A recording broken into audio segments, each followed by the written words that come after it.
somebody's missing, I try my hardest to remember to record them so that way you can get the information that you need. So, write down the things in red. You don't have to write down every single thing on the slide. If there's a star on the slide, which I'll point out to you, then that means that you have that slide in the student notes section. And don't take pictures. You actually have to write it out or type it out. Doesn't matter to me which you choose to do. Okay, so on this one, for zoology, even though zoology is the only thing written in red, you should probably write the whole definition down, unless you just automatically know what the definition for zoology is. If you know what the definition for zoology is, then just write zoology down. But if you don't know what zoology is, then you should probably write the whole thing down. But zoology is the study of animals. Basically, that's what zoology is, the study of animals. Anything that ends in ology means the study of. Biology, which you all should have in order to take this class, you should have biology already. Biology is the study of what? Well, that's more anatomy. But biology is the study of bio means, you're right, study bio, but bio is yes. A living organism? Yeah, living, life. Biology is the study of all living things. So you're on the right track. Yeah. Biology is the study of life. Bio means life. So biology is the study of life. Zoology is the study of animals. Anatomy and physiology is the study of bodies. So geology is the study of rocks. So anything that ends in ology is the study of. So basics of biology is the study of living things and how they are classified. So for this class, we started the most primitive and we work our way up to the more advanced. So the most primitive is sponges. We will start with sponges usually, but like I already mentioned, we're actually going to start with insects because we're going to do an insect collection, and we need to catch the bugs before they die. So we will actually skip to insects and start with those, and then we will go back to sponges afterwards. So we do insects first, and we do a fun insect collection.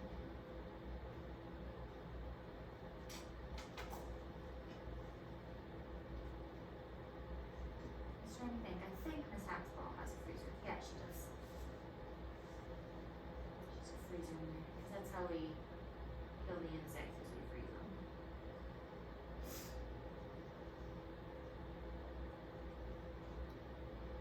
But right after our classification unit is when we will do the insect unit. And our first dissection will be crayfish. And I don't know if you guys are here for career day last year, but we had the conservation agent come from Columbia. She just sent me an email yesterday about she's so excited to come back and work with us. And so she will probably come do some crayfish stuff with us and be here for our crayfish dissection. I would probably let her lead because she knows more about crayfish than I do. It's kind of her thing.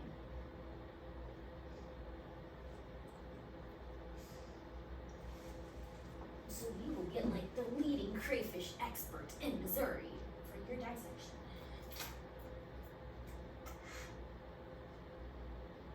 And she came from Harrisburg. She graduated from Harrisburg.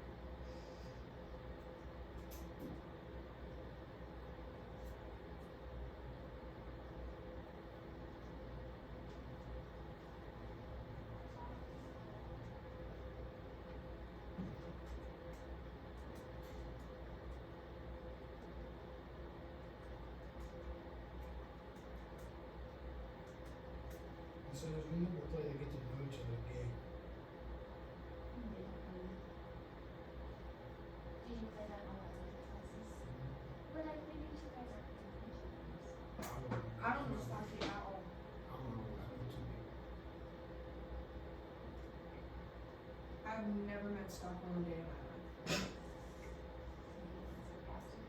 Starcast.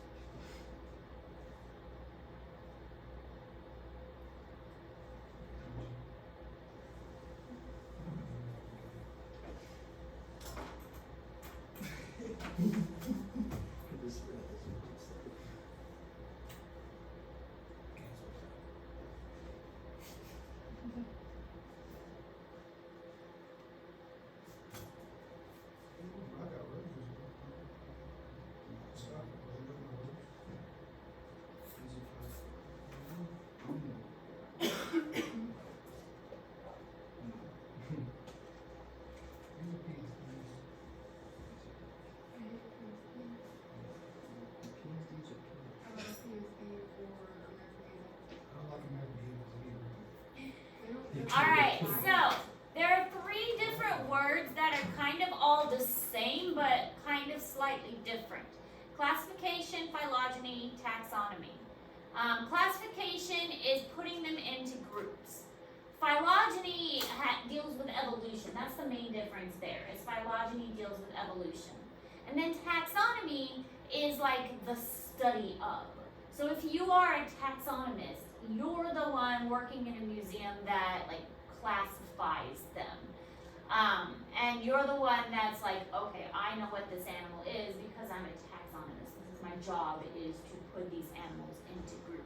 So taxonomy is this like the branch of science that deals with, like, their whole job is, I like to organize things, so I am going to put animals into That groups. is not for me. Some people really like that, and so they are all about organizing animals and plants. We tend to say animals because this is a zoology class, but classification applies to plants too. All plants, all living things in general, can be classified.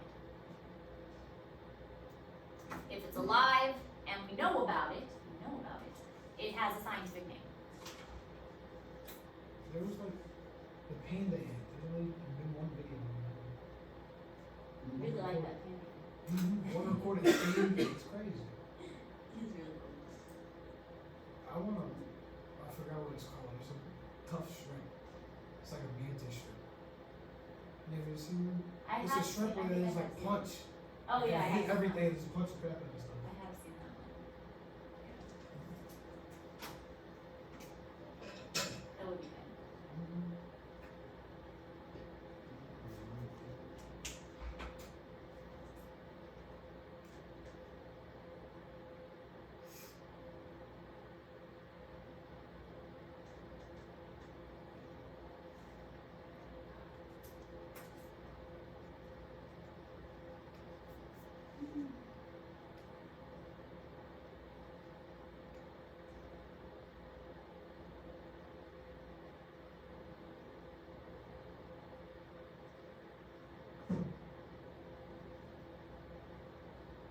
We were smallest class. I have one class of 4 students. 4. It's at your earth and science class. I was usually a big class. We dual credit biology 7th hour. They got that one small on purpose because 7th hour is usually gone for sports so much. They didn't want to put a whole bunch of students who was going to be gone in a dual credit class for 7th hour. So I could select students in there who they knew weren't going to be gone. You think I was gonna be at school this morning, boys? You were driving yourself. And so then I got to the stop sign by Stocky's house and I didn't see his text and Stocky was like, oh, my mom's taking me. I was like, bro, I got the game, bro. you never text me in the morning, call me.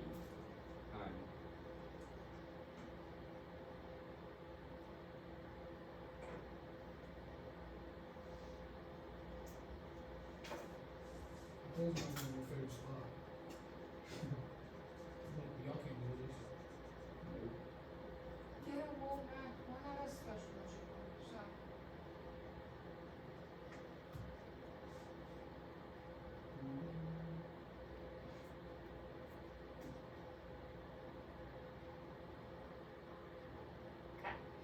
So, scientists think there are about there are 1.5 million species that have been named. So according to this classification thing, there are about 1.5 million species that have been named.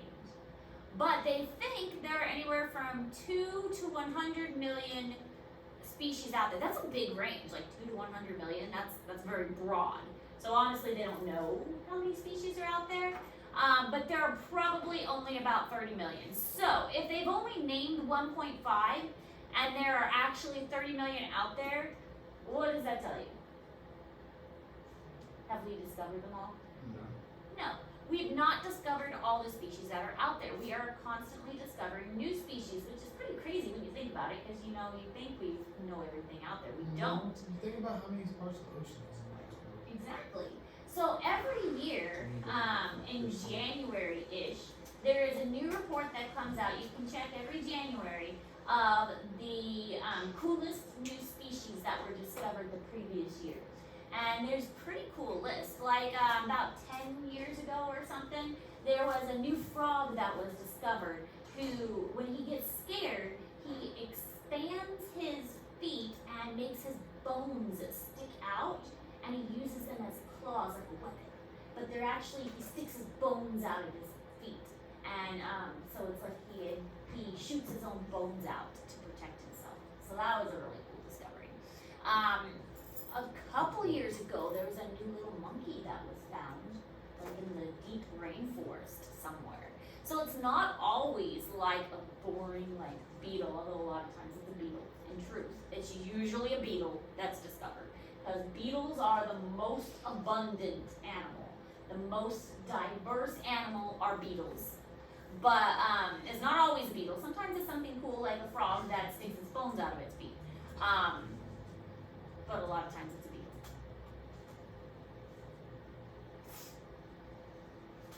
Okay. I took all the notes. Which hour? Oh my Can I see my phone? Can you hear me?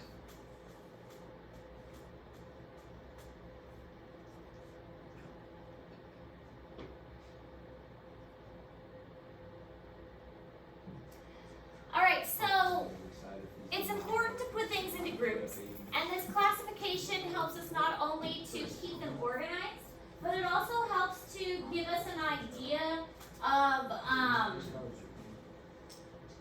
how they're related to each other. So this classification and naming is known as taxonomy, and it helps us to keep everything organized, keep it simplified, but also helps with the relationship aspect. We can figure out that this one's more closely related to this one, and this one probably came from an ancestor of this one, and things like that. It's very logical, it makes a lot of sense, and the grouping helps to keep things in the right pattern. Now, one of the things that's also important to remember with science is that a lot of times when we talk about science, things are very like firm. We know that, cells are kind of accepted. We're made of cells. Cells have been around for a while. Cells are a pretty accepted thing. We just kind of accept that our bodies are made of cells. But this classification thing, that isn't very firm. Yeah, okay, kingdom, phylum, class, order, family, genus, species, that's kind of firm. But where an animal falls within that changes all the time. And as more evidence is figured out, that changes a lot. We talked about the red panda the other day, and how the red panda is like put into these different groups because scientists couldn't make up their mind. They thought it was this, and then they thought it was this, and then they thought it was, because they couldn't make up their mind where it went. Did you break it? Can I just go turn this? I'm taking notes on Yes, I'm gonna do that. Just thank you. So, with classification, this is one of those areas that is constantly changing. I mean, the basic classification itself stays the same, like the groupings, but where an animal falls within those groupings, that changes.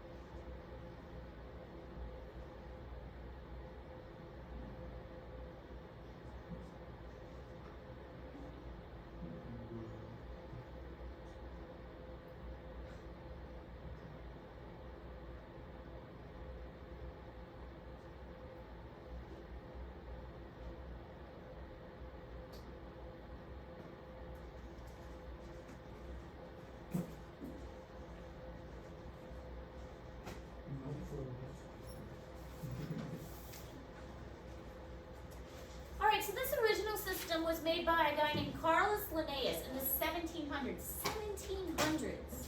That was a long time ago. And the fact that his system system is still being used even now is pretty impressive, and it hasn't really changed that much.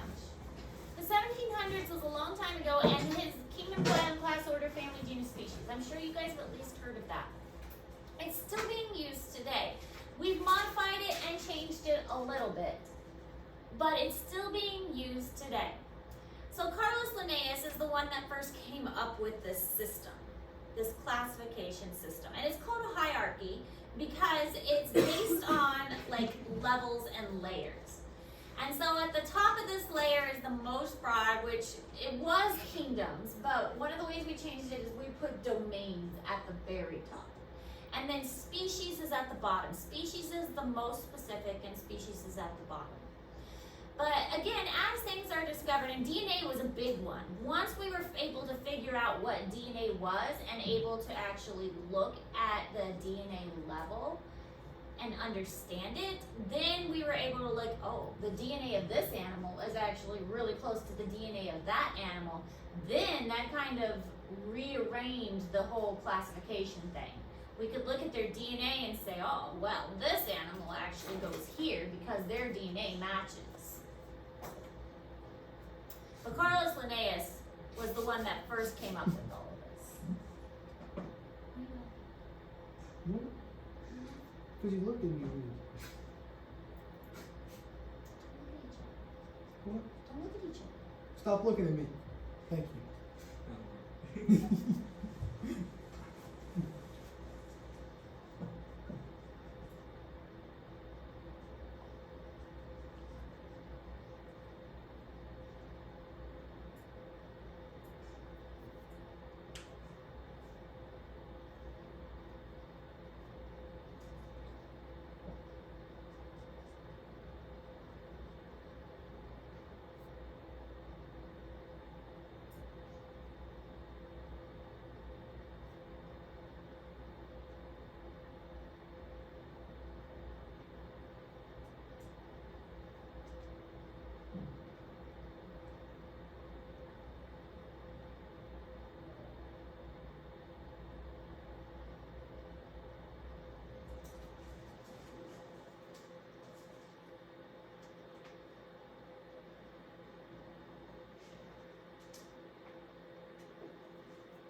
So here's what the system looks like. It starts with kingdom. Well, actually, like I said, we've added another one we'll talk about a little bit later. Domains is above that. So domains is the most broad, but kingdom was the one Linnaeus came with. Linnaeus had 7. So Linnaeus had kingdom and then phylum, class, order, family, genus, species. You will need to know all of these, and I'll give you a mnemonic device that helps you to remember Do we have to these. remember all these? Yes. This little triangle? Well, It's a kingdom, triangle. phylum, class, order. I mean, you'll need to know those, but I'll teach you how to remember those. Kingdom, something, yep. Yep, I'll teach you how to remember those. But in this case, we're trying to identify a grizzly bear all the way down. So as you move down, it gets more and more specific. Kingdom Animalia, so all of these are animals. Now there are other kingdoms. There's Kingdom Plantae, there's Kingdom Fungi, there's Kingdom Protista. So there's other kingdoms which we'll talk about a little bit later on. Then Phylum Chordata. Phylum Chordata are animals that have backbones. So, and starfish do not have backbones, so then we can eliminate those. Then we go to class Mammalia. Well, obviously snakes aren't mammals, so we can take those out when we get to class Mammalia. Then we go down to order Carnivora. A squirrel is not a carnivore, so we can take that one out. family Ursidae, anything that ends in IDAE is usually in the group family. So Ursidae is family, but fox is not a bear. Ursidae is the bear group. So we can take fox out. What's up? Genus That's Ursus. what my truck. So panda is not in the genus Ursus, so we can take that one out. And then species Ursus arctos, so that's the grizzly bear. So we can narrow that down to the grizzly. Did I make it perfect, bro? So there are actually 8 hierarchical levels because we added domain to the top. When I say it's a fairly new label, I mean within the last 30 to 40 years, so it's not like super new. Definitely within like the last 50 years. I'm not sure when domain was really created, but it's fairly recent. I mean, it wasn't the 1700s like Carolus Linnaeus, but the others, the kingdom, the phylum, and all of that, that was Carolus Linnaeus's original stuff. So domain is at the top, and there are 3 domains, and then there are 5 kingdoms, and then species, there are lots and lots and lots and lots of species. I mean, we said there's 1.5 million species that have been labeled, so lots of species. So a species is a single type of organism. That is think of species as specific. Species are specific. So every single individual type of organism has a species name. Does anybody know our species name? Huh? What is our species name? It's a weird H word, isn't it? It's oh It's my. a 2-part name. Species have a 2-part name. Oh my god! I remember it. It's like. It starts with an H. Dang it! He's gonna make me mad in serious. It's a starts with a what? It starts with an H. No, it's like. Oh my Our scientific god! name. No! Are you gonna be mad? Yes. I forgot. Just go ahead. It's like. I bet you know it starts with an H. I forgot. Homo. No, it's Niz a P, isn't it? There's a P. Homo sapien? There you Yeah, go. see? Yeah. Dang. Homo sapiens. We are Homo sapiens. That is our scientific name. That is our species. Our species is Homo sapien. Homo means man. Our species is Homo sapien. That is our name.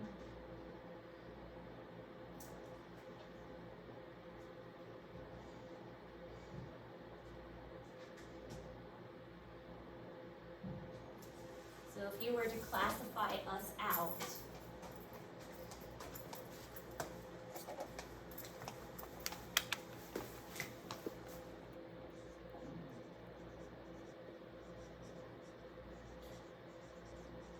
class, mammal, kingdom, phylum, class, order, primate,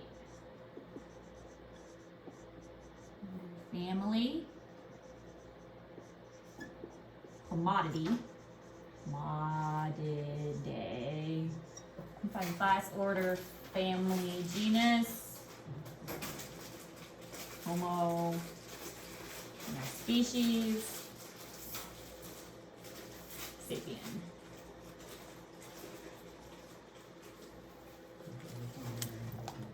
That is who we are.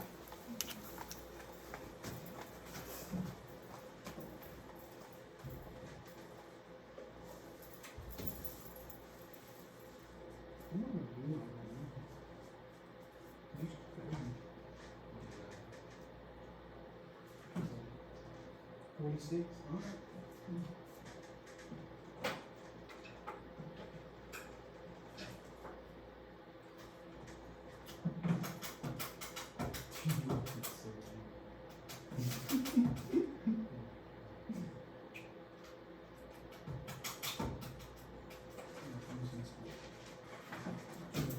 Alright, so here is how you can remember all of the classifications in the correct order. Here is a mnemonic device. I would write this down because you will be asked this on the test.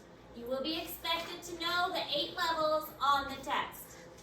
So, domain, kingdom, phylum, class, order, family, genus, species. Definitely keep ponds clean or Froggy gets sick. This is not how I learned it. I learned it a slightly different way. Mine just wasn't as appropriate, so I teach you how to say it a different way, because mine wasn't quite as appropriate.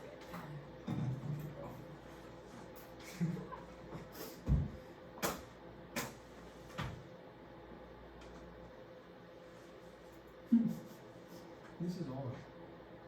Not that hard. Remember, definitely keep pond clean or Froggy gets sick. What? Definitely keep pond clean. Or Froggy gets sick. Alright, so let me write, hold on, I got this one. And each letter represents one of the levels. D for domain, K for kingdom, E for phylum.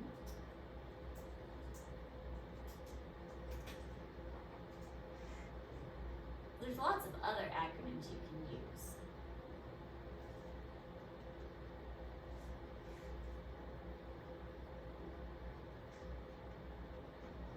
That's just one of them. In fact, one of the questions on your assignment is for you to make up your own.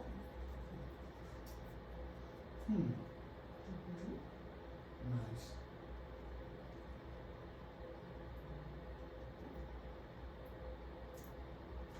I made up a really good one for the bones of the wrist for anatomy.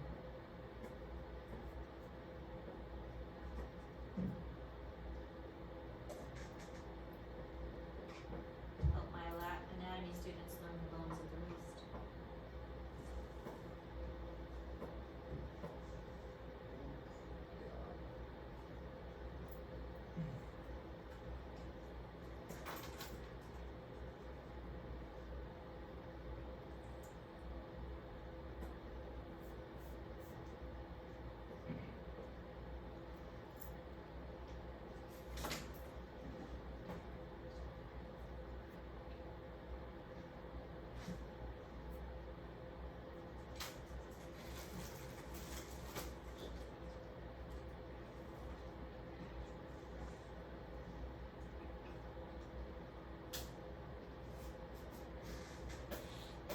That's a good one.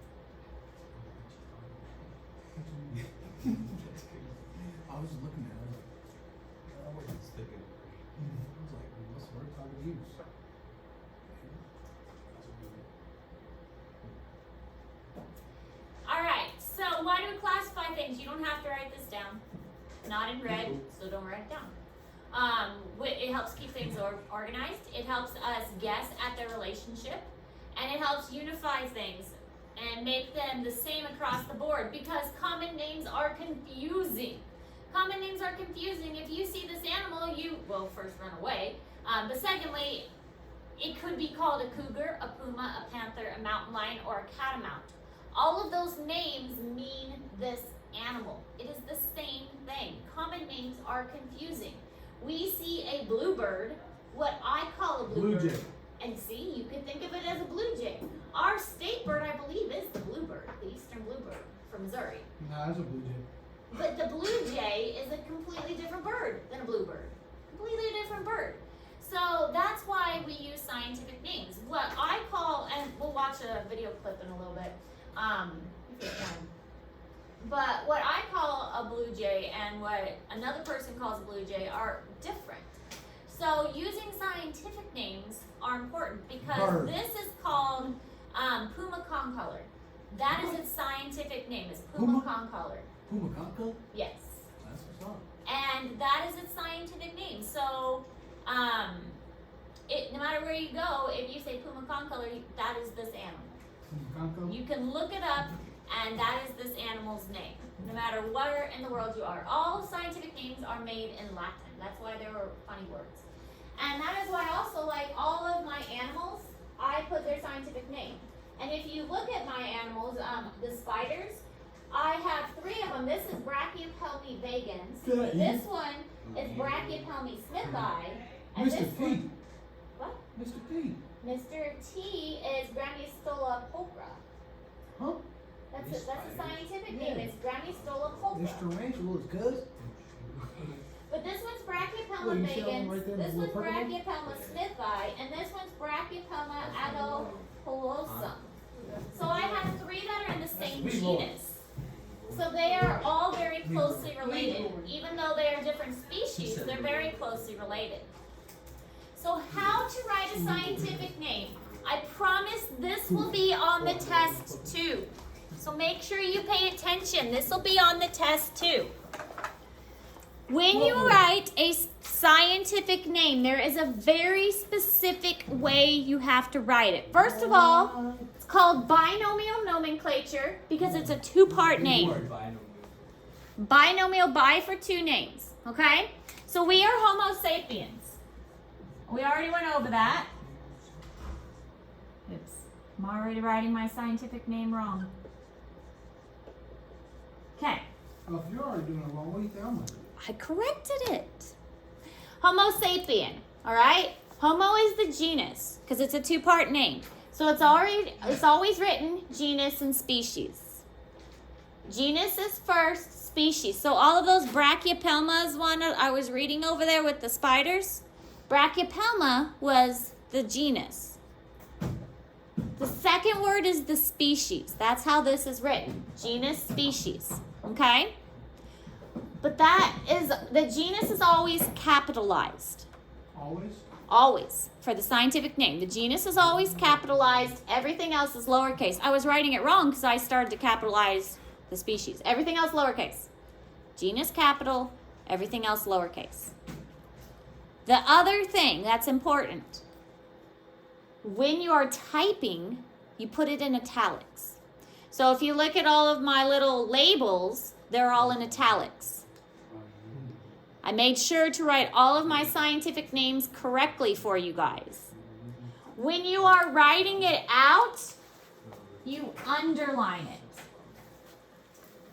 Okay? I didn't make all these silly rules, the scientist people did. But this is how you write a scientific name correctly. Genus and species. Genus is capitalized, everything else is lowercase. If you are typing it on a computer, you put it in italics.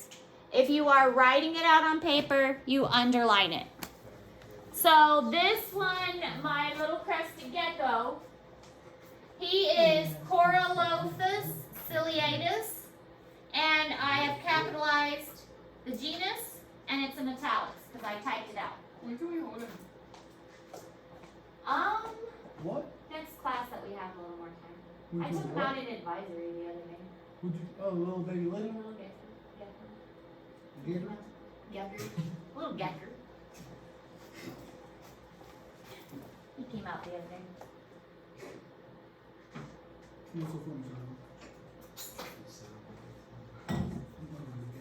Making fun of the way I talk. Little gecker. I'm so funny. There will be a question on the test about how to write a scientific name. Two spots, first place, first one. Oh my god. You gotta capitalize the first one, and the rest of these lowercase. You Two different words. And then She threw you, it up and it was inches from my face and bounced back up. italics or underlined, right? When you put it in italics? After the first word. When you're typing it or when you're writing it out? What? Italics if you're typing So if it. you're typing it, you type it right there, you get your first word, you put that little dash in between two words, right? There's no dash. Oh, no. Italics if you're typing it, you underline it if you're writing it out. I have to underline the whole thing? If I write it out? If I If write you're the science writing student name, I gotta sit there and just, me. You underline it if you write it out. Okay. If you type it, you put it in italics. I got you, bro. Okay. What time is it? It is 11:41. We get out of Oh, here. about time for me to leave. 11:46. We got time for the video. Uh-oh. We do have time for the video. Oh, Yeah, we do. That's a little the lights are on. last thing. We've got time for the video.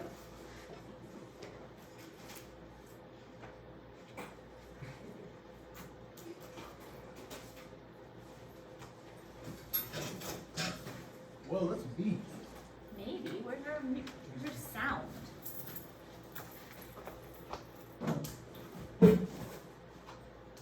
Drop me a book. Oh my god. Why was that like that? I'm a genius. You want me to fix it? No. I got no idea what I'm doing. I know.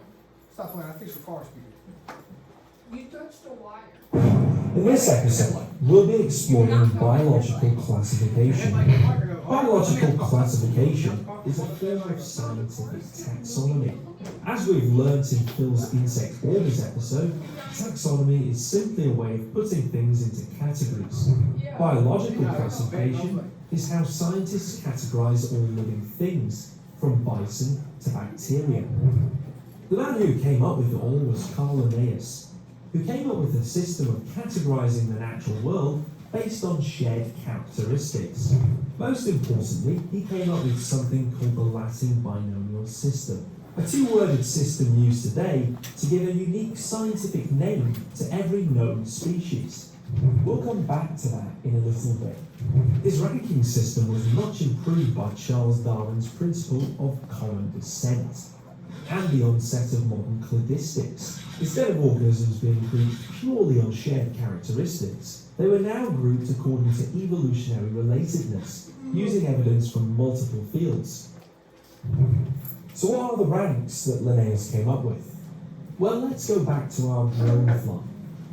We'll start with the species, Eristallus tenax. This is the Latin binomial name and is unique to this species.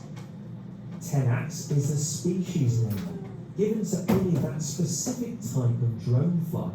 Eristallus is the name of the genus. There are 9 other species of dronefly in Britain that share this genus, all of which are closely related. All members of this genus are found in the family Cervidae, the hoverflies. Hoverflies belong to the order Diptera, the true flies. Flies are insects, and insects are part of the phylum Arthropoda. Animals with an external skeleton, segmented body, and appendages, like crustaceans, arachnids, and centipedes. Ultimately, the dronefly is part of the animal kingdom and is a eukaryote, an organism whose cells contain a nucleus. So these are the general taxonomic ranks. You can remember them using this helpful mnemonic. Do koalas prefer chocolate or fruit, generally speaking? But sometimes extra ranks are needed to classify a distinctive group within a taxa, making things a teeny tiny bit more complicated. In the case of the dronefly, all British Eristallus species and another 18 British dronefly species fall into the tribe Eristallini. The hoverfly family in Britain contains another 11 tribes. Okay, let's look at a more familiar example. A fellow mammal, the jaguar. Its Latin binomial name is Panthera onca. The genus Panthera is shared by other big cats, like the lion, leopard, and tiger. Big cats are part of the cat family, Felidae. And Felidae is part of the order Carnivora, which includes creatures like dogs, seals, and bears. Carnivora is a mammalian order, and mammals are part of the order Chordata. Other Chordata classes include our feathered backbone relatives, the birds, and the aquatic jawless fish. Again, we can add intermediate ranks. In the case of the jaguar, we get subspecies. Jaguar populations differ morphologically and genetically because of isolation and their subsequent adaptations. Jaguars have 8 recognized subspecies. So why not just call it a jaguar? Well, jaguar is its common name, but common names can differ from country to country or even within regions within a country. For example, this plant is called clevis, sticky bud, or even goosegrass, depending on what part of the UK you're from. Sometimes 2 different species can share the same common name. In Europe, Erythicus rebecula is called the robin. In North America, See you guys tomorrow. See you tomorrow, bro. the Latin binomial name Bright extends early in the far morning.